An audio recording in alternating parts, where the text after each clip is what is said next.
Hey, hey, it's the Motivated Mom. I'm not walking with Willow today. It's evening and I am in my boring basement on the elliptical. My class was canceled tonight because they're doing step. And I got two left feet. So step is not for me. Although I really want to do it. I said I was going to practice because I got a video. But anyway, step is not for folk with two left feet. So I'm on my elliptical. So happy Monday. How are you? How was your day? And how was your weekend? You know, I do got Willow right here though. She's never far from me. It's my other broke best friend. So it's cold today, snowing, kind of rainy. So this morning we ran out and ran right back in.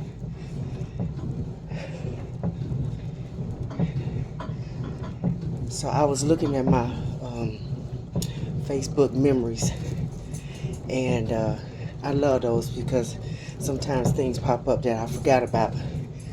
And today is the anniversary of my daughter's college graduation,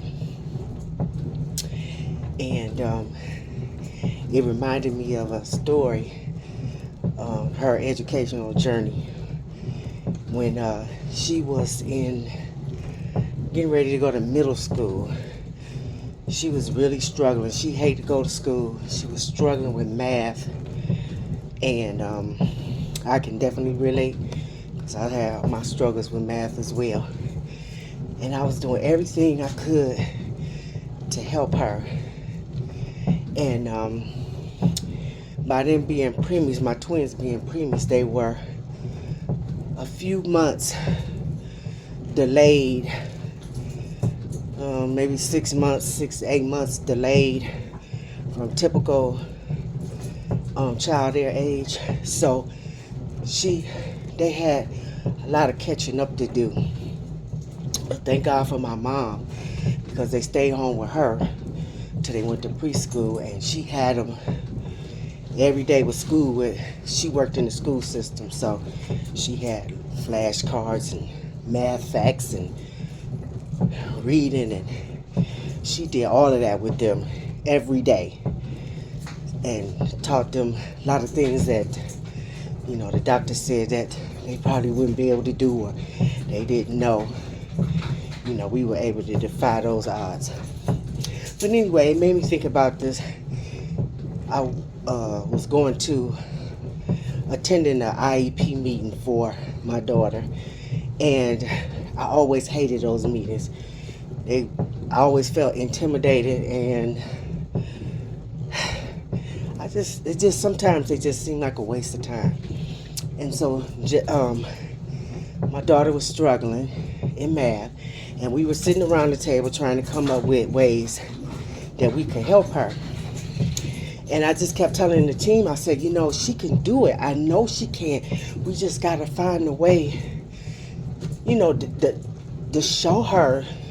We got to figure out her way of learning. And the teacher that she had that was helping her with math was doing an excellent job. I just felt like she was missing some of the resources that she needed in order to get her, you know, just to the next level. She had a lot of students. And they were all the students she had was on different levels. She was an excellent teacher. I just think that she didn't have all the resources that she needed sometimes. And as a matter of fact, she still talks to my girls. I love her to death. And she pours so much into them. And we just don't give teachers the credit that they deserve. Anyway, so the school psychologist, he was like, well, you know, I think that she just falling through the cracks. And I got so angry. I was like, really? Now in hindsight, I really don't think all these many years later that I thought about it, I really don't think he meant anything bad by that. I think he was just frustrated as well. So I left the IEP meeting going back to work because I worked on the other side of town. It was raining and snowing. And I was in the car, I was so upset. I said, I'm failing this girl, I'm failing her. What, I need to do something, I have to do something. So I remember this school that I used to drive past all the time. It was a Catholic school. And I just drove past there on my way back to work. And I pulled in the parking lot and I knocked on the door. And the secretary came to the door. She's like, can I help you? I was like, yes. I said, I need some help with my daughter. She's like, okay, come in. She's like, I'll get the principal. The principal came and I told her, explain. I said, I just left an IEP meeting. I'm so upset. She's in public school right now. And, I explained the situation. So she was like, oh, let me go get the school psychologist. She happens to be here. Explain the same story. I just showed up at these people's door. Explain the same situation, the story to the school psychologist. She gave me some papers. She was like, sign these papers. I'm going to get her records and take a look at them. I'll call you on Monday. I remember this was a Friday. Sure enough, I'm thinking, I'm really not thinking a whole lot is going to happen. I mean, a stranger just showed up at the door. But on Monday, she called me. She said, I got her records. You know what? We can take her. We'll be able to take her next school year because it's the end of the school year. She would have been going to the 7th grade, I think. 6th grade, 7th grade. And so they told me how much it was going to cost. I was like, oh my God.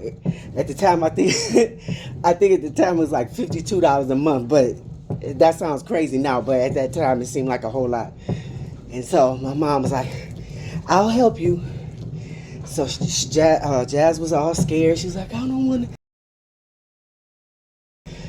the girls didn't want to split up and go to different schools. And she said, what if they don't like me? I said, it's going to be okay. So we worked everything out. They gave her a partial scholarship, paid her $50 a month. She went to the new school. She did really well, turned it around. I think the classes were small. It was just a different environment. So she got through 7th, 8th, and 9th. No, 6th, 7th, and 8th. So when it got ready to go to 9th grade, the principal asked me, she was like, are you sending her to the high school? I said, I want to. I said, but I just don't know if I'm going to be able to afford it. I think at the time the tuition was something like $4,500 a year or something like that. I don't know. And so she was like, oh, well, she has to go. I said, I want her to go. Because she did a 360 in school. She liked to go to school.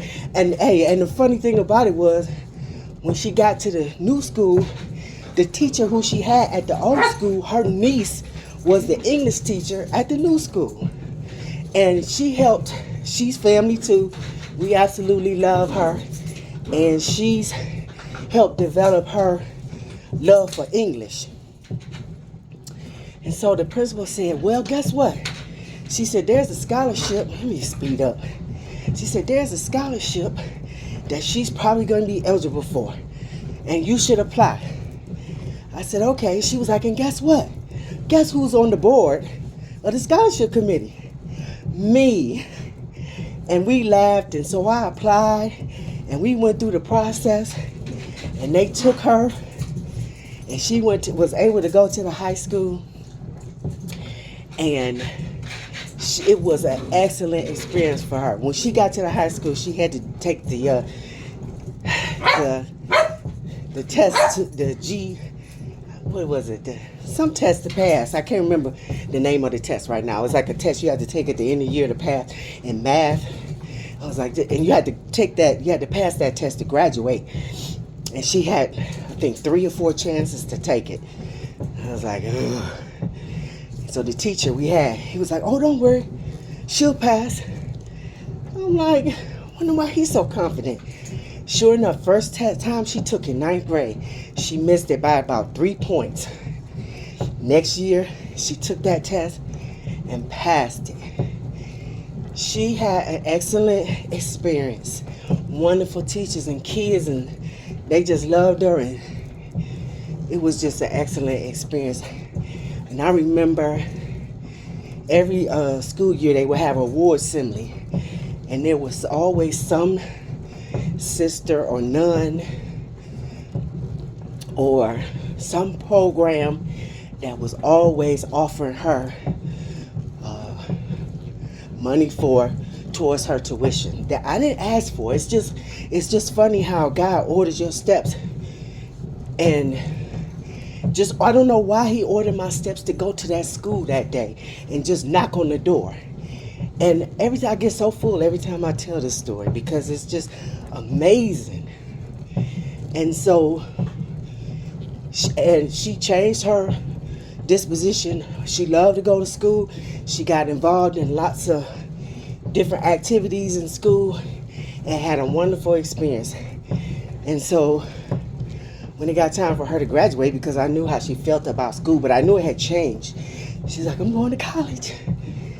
And I was like, okay. And so she went and she graduated with her English, bachelor's in English. And she on her way back to school. I don't know what she's getting ready to do, but I just want her to be a lifelong learner.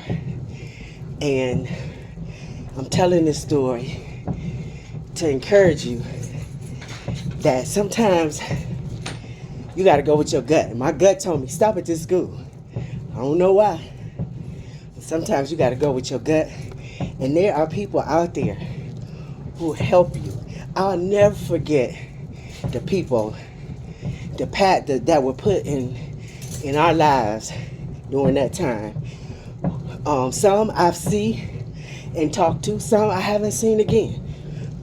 But God ordered that and knew that where my heart was, knew that I wanted everything for her, and he aided me in that. So I just wanted to tell that story to encourage you because I absolutely love the story. It's amazing to me. And it's amazing how it turned, one knock turned her whole life around. All right, let me finish this because I need to move faster so I can hurry up and get off of here. All right, I'm burning.